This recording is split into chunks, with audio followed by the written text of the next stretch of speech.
तर मित्रांनो, माझे मार्केट या आपल्या चॅनलमध्ये तुम्हा सर्वांचे स्वागत आहे।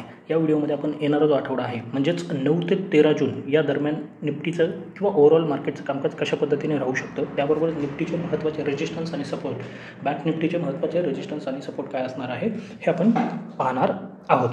या आठवड्यामध्ये खूप चांगलं कामकाज झालेलं आहे, पण तरीही बँक निफ्टीचं जो नवीन हाय बनलेला आहे, परंतु निफ्टी अजूनही रेजिस्टन्स ब्रेक झालेला नाही आहे। तर या आठवड्यामध्ये किती शक्यता आहे की तो रेजिस्टन्स ब्रेक होऊ शकतो आणि निफ्टीसाठी नवीन लेवल काय असू शकतात। बरं, जर तुम्ही थंबनेल पाहिलं असेल तर थंबनेलमध्ये मी मेन्शन केलेलं आहे की निफ्टी नवीन हायसाठी तयार होत आहे। आता नवीन हाय म्हणजे काय, तर 88 जो आहे ना तो लागण्यासाठी बँक निफ्टी तयार आहे। बँक निफ्टीमध्ये लागलेला आहे, निफ्टी तयार आहे, बँक निफ्टीमध्ये लागलेला आहे, मिड कॅप जवळपास आहे, फिन निफ्टीमध्ये नवीन हाय आहे, मग निफ्टी बाकी आहे।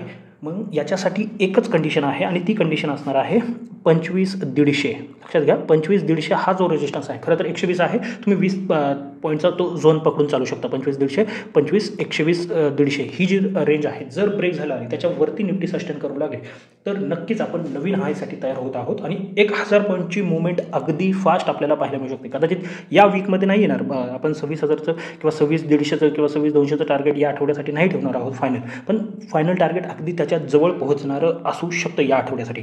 आता या लेवल डिस्कस करण्याच्या अगोदर हे समजून घेऊयात की ग्लोबल मार्केटची काय सिच्युएशन आहे आणि त्याचा काय इम्पॅक्ट होऊ शकतो। ग्लोबल मार्केट, सगळे ग्लोबल मार्केट जो पाठीमागे एक फॉल झालेलं होतं सगळीकडेच, त्यानंतर प्रत्येक ग्लोबल मार्केट जर पाहिलं तुम्ही तर 16 ते जवळजवळ 24% रिकव्हरी प्रत्येक मार्केट मध्ये आलेली आहे। त्या उलट आपल्या मार्केटमध्ये अजूनही 12-13% रिकव्हरी झालेली आहे, मॅक्सिमम 14-15% म्हणजे काही रिकव्हरी अजूनही आपल्या मार्केटमध्ये बाकी आहे।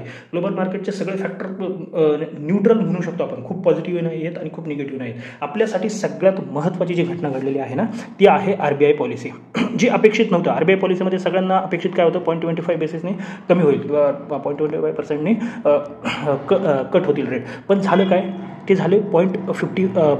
आणि दुसरं महत्त्वाचं काय होतं, CRR जवळजवळ 1%ने कट झालं आणि हे खूप महत्त्वाचं स्टेटमेंट आहे किंवा स्टेप म्हणू शकतो आपण त्याला आपल्या इकॉनॉमीच्या दृष्टीने। याचा इम्पॅक्ट अगदी एकाच दिवसात किंवा 2 दिवसात येतो अशातला भाग नाही आहे, परंतु हे खूप इम्पॉर्टंट आहे। 2025मध्ये जवळजवळ 3 वेळा रेट कट पाहायला मिळालेले आहेत। याने जवळजवळ 2.5 ते 3 लाख करोड मार्केटमध्ये येऊ शकतात आणि त्याच्यामुळे आपल्या मार्केटला एक बूस्ट मिळण्याची शक्यता आहे। शक्यता म्हणण्यापेक्षा जवळजवळ ते होऊ शकतं। आता याचा इम्पॅक्ट क्रूड ऑइलमध्ये गेल्या काही दिवसापासून थोडी तेजी आपण पाहतोय, परंतु ते एवढं नाही आहे की त्याचा इम्पॅक्ट, निगेटिव्ह इम्पॅक्ट काही मार्केटवरती होईल। बाकी सगळं स्टेबल आहे, रुपया स्टेबल आहे, FIs बाईंग करतायत, DIs बाईंग करतायत, DIs थोडं एखाद दिवस सेलिंग बाईंग चालू आहे, परंतु त्यांचा ओव्हरऑल जो अप्रोच आहे ना तो बाईंगच्या दिशेनेच आहे, म्हणजे मार्केटसाठी सगळ्या गोष्टी पॉझिटिव्ह आहेत। या अगोदरच्या आठवड्यामध्ये आपण चर्चा केली की जोपर्यंत या रेंजमध्ये आहोत ना मोठं काही मिळणार नाही, परंतु डाऊन साईड लिमिटेड आहे मार्केटसाठी, डाऊन साईड लिमिटेड आहे, अपसाईड मोठी आहे। आणि जर मार्केटने ब्रेकआउट घेतला या आठवड्यामध्ये, प्रत्येकाला वाटत असेल की शुक्रवारचं जे काही कामकाज झालं मार्केट 25,000ला आलेलं आहे, पण अजूनही ब्रेकआउट नाही आहे, त्या ब्रेकआउटसाठी वाट पाहणं गरजेचं आहे। आता लेवल कोणत्या असू शकतात महत्त्वाच्या ते आपण पुढे पाहूयात। अतिशय छोटाच व्हिडिओ 8-10 मिनिटाचाच बनवण्याचा प्रयत्न करेल, त्यामध्ये निफ्टी आणि बँक निफ्टीच्या लेवल असतील।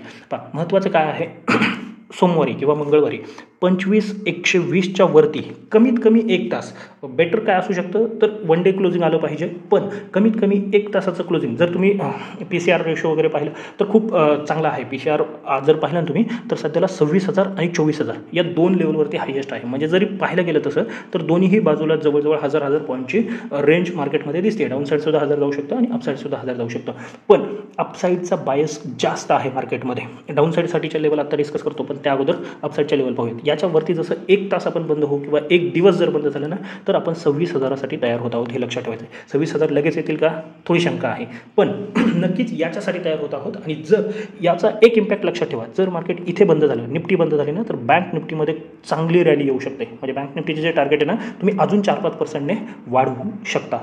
मग याच्यावरती काय असू शकतं, या आठवड्यासाठीचे जे लेवल आहेत 25,150, त्याच्यानंतरची जी दुसरी लेवल आपल्यासाठी निघून येऊ शकते ती आहे 25,350। 25,350 म्हणजे 200 पॉईंट आहेत, परंतु ते तुम्हाला कदाचित एकाच दिवसामध्ये, जर सोमवारी याच्यावरती बंद झालं तर तुम्हाला मंगळवारीच हे टार्गेटसुद्धा पाहायला मिळणार आहे किंवा मिळू शकतं। मग याच्यावरती मध्ये 25,500 जरी एक सायकोलॉजिकल लेवल असली ना तर यावरती टार्गेट डायरेक्ट ओपन होतं 25,800। यावरती ओपन होणारं टार्गेट आहे 25,800 आणि हेच आपण या आठवड्यासाठी फायनल टार्गेट घेऊन चालू. आता जरी ते जवळ वाटत असलं सांगताना ज्या पद्धतीने सांगितलं ना की 25,800 लगेच आहे, पण तुम्ही विचार करा आपण 25,000ला आहोत म्हणजे 800 पॉईंटची मुवमेंट आपण अपसाईडला एक्सपेक्ट करत आहोत आणि खूपच काही चांगलं एखादी न्यूज आली वगैरे काही झालं तर आपण 26,000 सुद्धा पाहू शकतो. कदाचित 26,000 मला वाटत नाही या वीकमध्ये येतील. 25,800 फायनल टार्गेट घेऊन आपण अपसाईडला चालणार आहोत आणि मग तुम्ही या पद्धतीने तुमचे स्टॉप लॉस ट्रेल करू शकता. 25,150च्या वरती झाल्याच्या नंतर तुम्हाला बाईंग जरी नाही करता आलं तरी ॲटलिस्ट शॉर्ट राहू नका. कुठपर्यंत मार्केट 25,150च्या वरती एक दिवस बंद होऊन जोपर्यंत पुन्हा 25,000च्या खाली जात नाही ना तोपर्यंत शॉर्ट पोझिशन असली नाही पाहिजे आपली आयडियल. बाकी तुम्ही तुमचं डिसिजन घेऊ शकता, पण मला जे वाटतं त्या पद्धतीने. आता डाऊन साईड कुठपर्यंत असू शकते किंवा डाऊन साईडच्या लेवल कोणत्या महत्त्वाच्या आहेत. आत्ता जिथे बंद आहोत ना ॲटलिस्ट 24,770 ही जी लेवल आहे ॲटलिस्ट 24,770पर्यंत बाय ऑन डिप्सच ठेवायचं आहे. तोपर्यंत आपण कोणताही सेलिंग साईडचा ट्रेड किंवा सेलिंग साईडचा माइंडसेट बनवणं गरजेचं नाही किंवा बनतही नाही. आत्ता जे सांगितलं ना 25,000 मार्केट सोमवारी किंवा मंगळवारी ओपन होऊन जर 25,150 ब्रेक न होता खाली येते ना तर ही लेवल ॲक्टिव्ह असणार आहे किंवा या लेवलला सेलिंगचा विचार करायचा आहे. पण जर 25,150 क्लोजिंग बेसिसवरती ब्रेक होते आणि मग खाली येताना मग तुम्ही 770ची वाट पाहण्याची गरज नाही. 25,000 ब्रेक झाले की तुम्ही एखादी 24,980 पकडून चाला. 25,000 ही राऊंड फिगर लेवल आहे. 24,980 ब्रेक झाल्याच्या नंतर थोडंफार सेलिंगचा विचार करू शकता. पण 25,150 जोपर्यंत ब्रेक होत नाही तोपर्यंत ही लेवल बाय ऑन डिप्ससाठीच यूज करायची आहे. जर याच्या खाली मार्केट येते ना लगेच सपोर्ट आहे तो आहे 24,680 तो आपण इंट्राडेमध्ये डिस्कस करूयात. पण जी दुसरी लेवल आणि फायनल याच्या खाली जाण्याची शक्यता नाही आहे ती आहे 24,500 480 520 520 पकडून चला. याच्या खाली जाण्याची शक्यता नाही आहे म्हणून मी याच्या खालच्या लेवल डिस्कसही करत नाही. एखादी काही न्यूज आली तरच आपण या लेवल ब्रेक होताना पाहू शकतो. बरं आता न्यूजसुद्धा महत्त्वाचं आहे त्याच्यावरती फोकस करा. न्यूज सध्याला कोणते येऊ शकतात. एक आहे अमेरिका टेरिफचं तर त्याला मार्केटने डिस्काउंट केलेलं आहे. दुसरी रशिया युक्रेन तर त्याच्याकडे मार्केट लक्षही देत नाही. हे लक्षात ठेवा मार्केट सध्याला लक्ष देत नाही. अगदीच फार न्यूक्लिअरपर्यंत गोष्ट गेली ना किंवा खूपच एखाद दुसरा नाटोची कंट्री इन्व्हॉल्व झाली किंवा काय झालं तरच त्याचा मार्केटवरती इम्पॅक्ट पाहायला मिळेल. अदरवाईज आता त्याचा इम्पॅक्ट मार्केटवरती पाहायला मिळणार नाही. सेम सिच्युएशन आहे इस्रायल आणि पॅलेस्टाईन.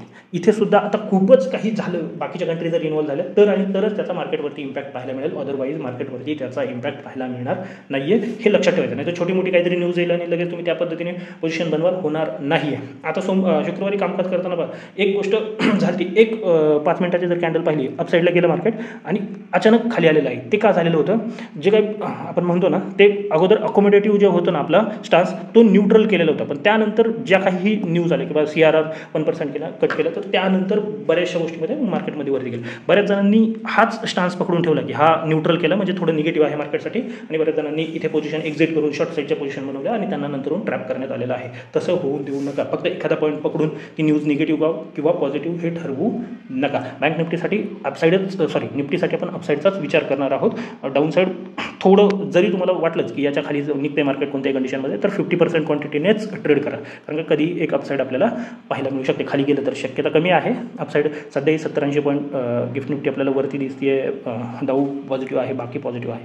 आता बँक निफ्टीमध्ये खतरनाक तेजी आपल्याला पाहायला मिळण्याची शक्यता आहे जे की मागेही मी डिस्कस केलेलं होतं. कारण का खूप मोठं कन्सल्टेशन 1 2 3 4 5 6 जवळजवळ 6 ते 7 आठवडं बँक निफ्टी एका छोट्याशा रेंजमध्ये काम करत होती. ही जर रेड कॅन्डल सोडली एक न्यूज इम्पॅक्ट होता तर बाकी काहीही झालेलं नव्हतं. आता जर पाहिलं ना तर खरं तर बँक निफ्टीचं टार्गेट येते 63,000 64,000चं. मग आपण आता ते मंथली बेसिस आहे. तुम्ही त्याचा आत्ता विचार करण्याची आवश्यकता नाही आहे. आत्ता या आठवड्यासाठीचं जे फायनल टार्गेट तुम्हाला फक्त एकदा सांगत होतो ते आहे 59,000. आता निफ्टीसाठी जवळजवळ 150 ते 250 पॉईंट जो रेजिस्टन्स आहे ना तो वरती आहे. पण निफ्टीसाठी तो बँक निफ्टीसाठी तो फक्त 100 पॉईंट आहे. थोडं म्हणजे निफ्टी बँक निफ्टी 1-2 वेळा जमलिंग झाले तेवढं समजून घ्या. निफ्टीसाठी जरी तो 100-150 पॉईंटवरती असला ना 150 पॉईंट 200 पॉईंट तरी बँक निफ्टीसाठी तो फक्त 100 पॉईंटवरती आहे. आणि इंटरेस्टिंग गोष्ट काय आहे माहिती आहे का 56,000वरती हायेस्ट कॉल आणि पुटचे ओपन इंटरेस्ट आहेत. आता सोमवारी जर मार्केट थोडं जरी गॅपअप झालं ना तर 56वरती जो काही कॉलचा ओपन इंटरेस्ट आहे ना तो शिफ्ट व्हायला सुरुवात होईल आणि त्याची शॉर्ट कव्हरिंग लवकरच सुरू होताना आपल्याला पाहायला मिळणार आहे. म्हणून जसं आपण 56,700च्या वरती निघणार आहोत लक्षात घ्या 56,700च्या वरती ना खूप मोठी लेवल ओपन होणार आहे. म्हणजे इथून डायरेक्ट तुम्ही जवळजवळ 700 ते 800 पॉईंट ती लेवल येऊ शकते तुमची 57,500 मध्ये छोटे मोठे लेवल नक्कीच येतील. कारण का ब्लू स्काय झोन आहे तुम्ही म्हणू शकत नाही की ही लेवल नाही ती लेवल नाही. या डेटाच्या लेवल डिस्कस करतोय आता आपण. आपल्याकडे कुठेही कॅन्डल नाही की तुम्ही रिजेक्शन घेतलं होतं किंवा काय झालं होतं त्याच्यामुळे आपण ज्या डेटाच्या लेवल आहे ना त्या डिस्कस करतोय. आणि 57,500च्या नंतर अगदीच 1,500 पॉईंट नको म्हणून तुम्ही मध्ये 58,300 ही एक लेवल पकडून चाला. आणि त्याच्यानंतर आहे तुमची 59,000. 59,000पर्यंत सुद्धा आपण एक अपसाईड पाहू शकतो. या वीकमध्ये सुद्धा ही लेवल येण्याची शक्यता आहे. फायनल टार्गेट जे आहे ना ते 59,000पर्यंत आपल्याला जाताना पाहायला मिळू शकतो. आता डाऊन साईड आणि फायनल टार्गेट कदाचित 60,000 सुद्धा मिळू शकतं. फायनल म्हणजे एक्स्ट्रीम. जर निफ्टीमध्ये एक तेजी आली काही कारणाने किंवा एखादी न्यूज आली, निफ्टी अगदी सोमवारीच 25,150च्या वरती स्ट्रॉंग क्लोजिंग देते, म्हणजे 25,200 220च्या वरती, तर बँक निफ्टी त्याच्याही पेक्षा जास्त स्पीडने जाऊन 56,000पर्यंत 60,000पर्यंत जाण्याचा सुद्धा प्रयत्न होऊ शकतो. पण आपण रिअलिस्टिक जे टार्गेट आता सध्या दिसतात डेटामध्ये तेच कन्सिडर करून चालूयात. त्या लेवल आहेत 56,700च्या वरती जोपर्यंत बंद होत नाही तोपर्यंत जास्त ॲग्रेसिव्ह जाऊ नका. 56,700 बंद झालं ते 57,500 आहे. त्यानंतर 58,300 आहे. मध्ये सायकोलॉजिकल लेवल येतील मग तुमच्यासाठी 57,700-800 आहे, 58,000 आहे, 58,300 आणि त्याच्यानंतर 58,500 येऊ शकते आणि 59,000 अशा आहेत. पण आपण ज्या वीकली बेसिसवरती या 3च लेवलवरती फोकस करा. बाकी मी डेलीसाठी जो व्हिडिओ बनवतो ना त्यामध्ये डिस्कस करणार आहे आणि तिथे पाहूयात की आपण कशा पद्धतीने कामकाज होऊ शकतो. डाऊन साईड अगदी महत्त्वाची जी लेवल असणार आहे ना ती आहे 55,950. मी राऊंड फिगर सांगतोय, 5-25 पॉईंट तुम्ही प्लस मायनस करा. जोपर्यंत याच्या वरती आहोत, 56,000 राऊंड फिगर आहे म्हणून 50 पॉईंटचं क्वेश्चन आपण घेतलेलं आहे. याच्या वरती जोपर्यंत आहे बाय ऑन डिप्सचाच विचार करायचा आहे. अगदीच इंट्राडेसाठी म्हणजे सोमवारसाठी लेवल पाहिजे असेल तर 56,300चा तुम्ही विचार करू शकता. तर 56,300ला मिळालंच सोमवारी बँक निफ्टी तर बाईंगचा विचार करू शकता. 56,300ला 50% आणि 56 किंवा 55,950ला 50%. 55,900 जर ब्रेक झालं तर निगेटिव्ह नाही, कॉशियस झोनमध्ये आपण थोडं पोहोचणार आहोत, कारण का पुन्हा याच झोनमध्ये बँक निफ्टी एंटर करेल. मग तिथे तुम्ही थोडाफार विचार करू शकता. याच्या खाली जी लेवल आहे ती आहे 55,400 आणि फायनल 55,000. 55,000च्या खाली जाईल याची शक्यता थोडी कमी आहे आत्ता ज्या पद्धतीचं डेटा बनलेला आहे. तर डेटा शिफ्ट झालं सोमवार मंगळवार तर मी त्याबद्दल नक्कीच अपडेट करेल. पण सध्यासाठी तरी याच लेवल असणार आहेत आणि बँक निफ्टी ही निफ्टीपेक्षा सध्याला स्ट्रॉंग आहे हे लक्षात ठेवायचं.